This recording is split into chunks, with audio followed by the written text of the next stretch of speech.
So this is where the Wool Road ended, here at what is now the Vincentia boat ramp. This is where the wool ended up at the wharf here, and it went from here by ship to Sydney, and then from Sydney onto England and Europe. 1840s, it was a thriving town here. There were many hotels and I believe a post office and a school, and it was the first established area. Underneath this sand that I'm standing on, there are still foundation stones. At a very high tide, when the sand is washed away, you can still see the foundation stones of the wharf. Shortly after the road finished in 1844, it became disused, the town, and then later most of the buildings were removed and taken to Huskisson. And not much happened here until about the 1950s, when it was rediscovered again as a place for holiday houses and so forth.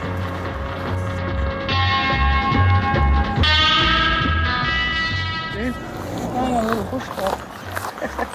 We're going along an old section of the Wool Road, which is still existing in Sanctuary Point and St George's Basin. So if you look down here, I think you can tell this is a really old road, or a section of an old road. And if you walk along here, you can see that it's banked up, and it's been here for a long time and been used by bike riders and bullock carts and lots of other things. So, and this road, this old stretch of the road, goes all the way from St George's Basin through to the roundabout at the bottom of the Warrawing property. So what was a really quiet and not very utilised track has now become quite a busy road, the Wool Road. And the bullock teams used to rest in that paddock there, and they were watered and fed on their way to the wharf the day.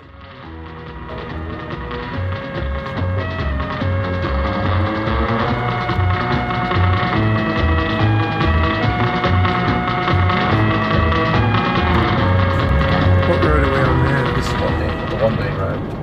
But where does it go? This road goes through and comes up back on what's now is Greywood Road. Is it a rough trip? No, it becomes a dirt road, but it's fairly well kept. There's been no real rain, so it should be okay.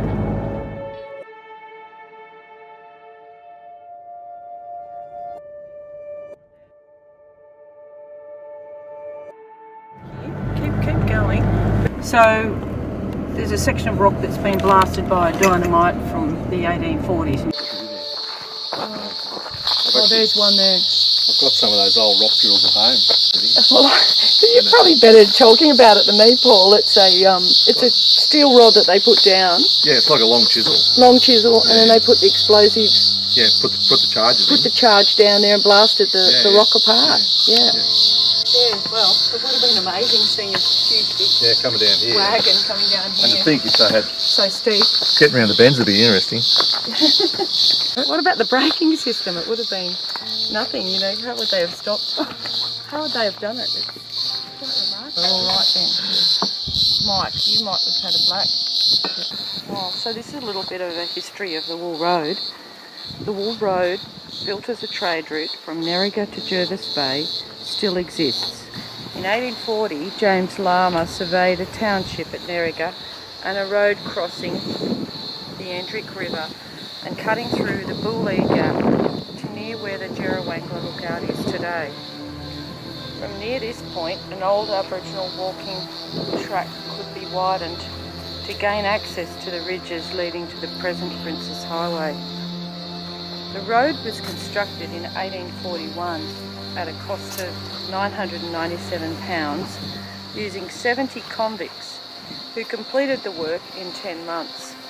This was a great effort when you consider that only hand tools were used.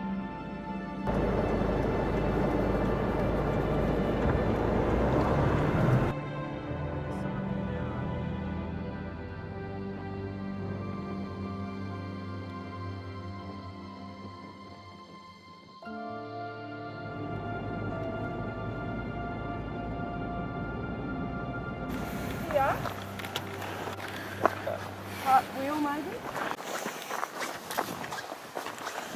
So the bullocks would have picked the best footing, and then the truck would have followed them.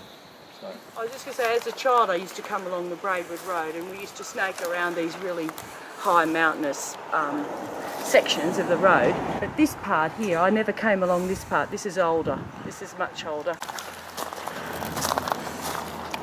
This is the steep section of the Bullee Gap of the wool road where they used to have to bring, you know, wagons loaded with wool up this path, and obviously this tree's grown in the middle of it, but it's pretty narrow and hard to get bullock teams up here.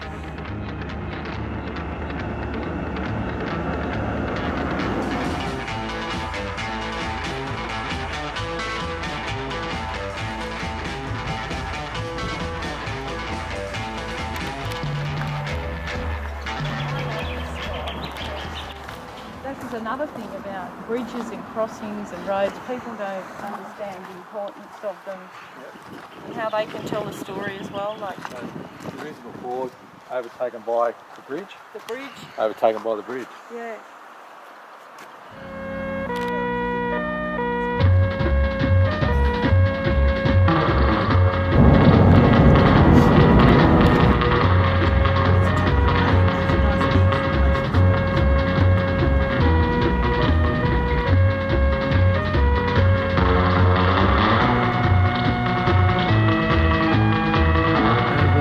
My name's Deidre Martin.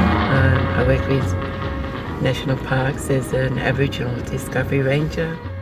Previously you've learnt about the early settlers, history of it, and on this trip I hope that to think that I'm giving you the Indigenous history of this road as well, because if you didn't have our history, you wouldn't have your history.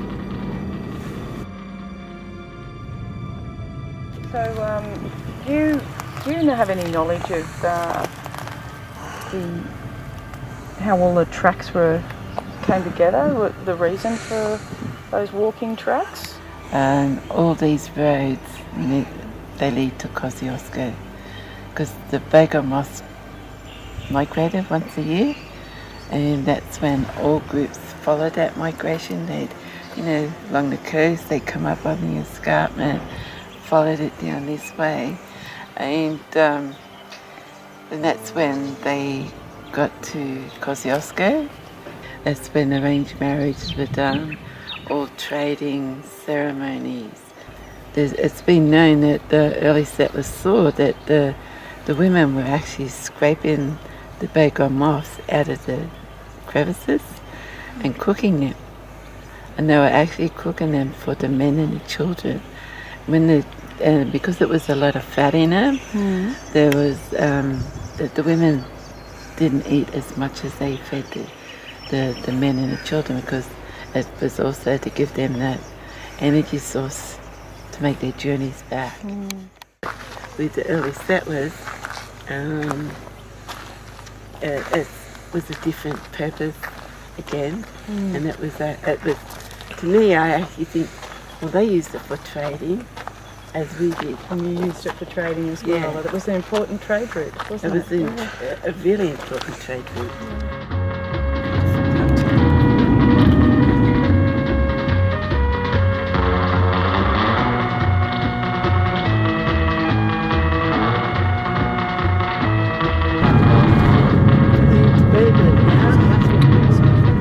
So here we are in Braidwood, and then why are we here? I guess because the Wool Road came, the gateway to Wool Road was Nerriga, but of course there were many big stations and sheep stations around between Goulburn and Braidwood, and there were apparently about 6 really big stations around here where the wool came from.